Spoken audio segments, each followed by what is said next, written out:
ಮಕ್ಕಳಿಗೆ ಶಾಲೆಯಲ್ಲಿಯೇ ರಾಷ್ಟ್ರಾಭಿಮಾನವನ್ನು ಬೆಳೆಸಬೇಕು. ಕೆಆರ್ ದೇವರಾಜು.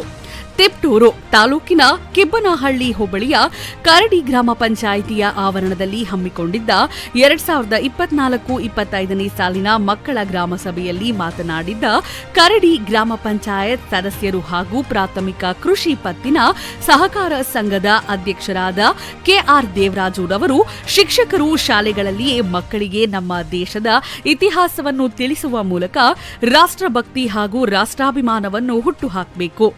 ಮಕ್ಕಳು ಪೋಷಕರಿಗೆ ಗುರು ಹಿರಿಯರಿಗೆ ಗೌರವಿಸುವುದರ ಮೂಲಕ ತನ್ನ ಊರಿಗೆ ಕೀರ್ತಿ ತರುವ ನಿಟ್ಟಿನಲ್ಲಿ ವಿದ್ಯಾಭ್ಯಾಸದ ಕಡೆ ಗಮನ ಹರಿಸಿ ಉತ್ತಮ ಪ್ರಜೆಗಳಾಗಬೇಕು.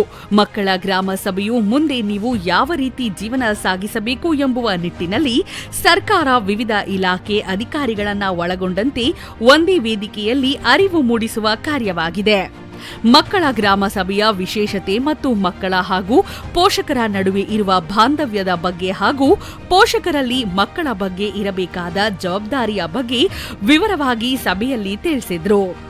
ಬಾಲ್ಯ ವಿವಾಹದ ದುಷ್ಪರಿಣಾಮಗಳ ಬಗ್ಗೆ ಮಾತನಾಡಿದ್ದ ಕರಡಿ ಶಾಲೆಯ ವಿದ್ಯಾರ್ಥಿನಿ ಹರಿಣಿ ಮತ್ತು ಸಾಮಾಜಿಕ ಜಾಲತಾಣಗಳ ಅನುಕೂಲ ಮತ್ತು ಅನಾನುಕೂಲಗಳ ಬಗ್ಗೆ ಮಾತನಾಡಿದ್ದ ರಾಮಿನಹಳ್ಳಿ ಶಾಲೆಯ ವಿದ್ಯಾರ್ಥಿ ಮೋಹಿತ್ ಹಾಗೂ ಬಾಲ್ಯ ವಿವಾಹವನ್ನು ತಡೆಗಟ್ಟುವ ಕ್ರಮಗಳ ಬಗ್ಗೆ ಮಾತನಾಡಿದ್ದ ಅಣ್ಣಾಮಲೈನಹಳ್ಳಿ ಶಾಲೆಯ ವಿದ್ಯಾರ್ಥಿ ಪ್ರೇಕ್ಷಾರವರು ಮೇಲಿನ ವಿಚಾರದ ಬಗ್ಗೆ ಅತ್ಯುತ್ತಮವಾಗಿ ಮಾತನಾಡಿದ್ದಂತಹ ಕಾರಣಕ್ಕಾಗಿ ಕರಡಿ ಗ್ರಾಮ ಪಂಚಾಯಿತಿಯ ಸದಸ್ಯರು ಹಾಗೂ ಕರಡಿ ಪ್ರಾಥಮಿಕ ಕೃಷಿ ಸಹಕಾರ ಸಂಘದ ಅಧ್ಯಕ್ಷರಾದ ಶ್ರೀ ಕೆಆರ್ ದೇವರಾಜುರವರು ವೈಯಕ್ತಿಕವಾಗಿ ನಗದು ಬಹುಮಾನ ವಿತರಣೆ ಮಾಡಿ ವಿದ್ಯಾರ್ಥಿಗಳಿಗೆ ಪ್ರೋತ್ಸಾಹ ತುಂಬಿದ್ರು.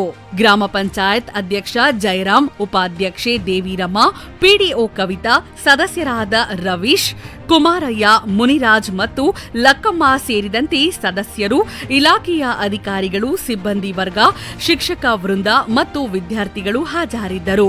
ಬಿಲ್ ಕಲೆಕ್ಟರ್ ನಟರಾಜು ಕಾರ್ಯಕ್ರಮವನ್ನ ನಿರೂಪಿಸಿ ವಂದಿಸಿದ್ರು. ಸಭೆಗೆ ಸರ್ಕಾರ ಉತ್ತೇಜನ ಮಾಡಿ ಸುಮಾರು ನಮ್ಮ ಗ್ರಾಮ ಪಂಚಾಯತ್ ಇದಕ್ಕೆಲ್ಲ ವೆಚ್ಚ ಮಾಡಿ ಈ ಮಕ್ಕಳ ಗ್ರಾಮ ಸಭೆಯ ಉದ್ದೇಶ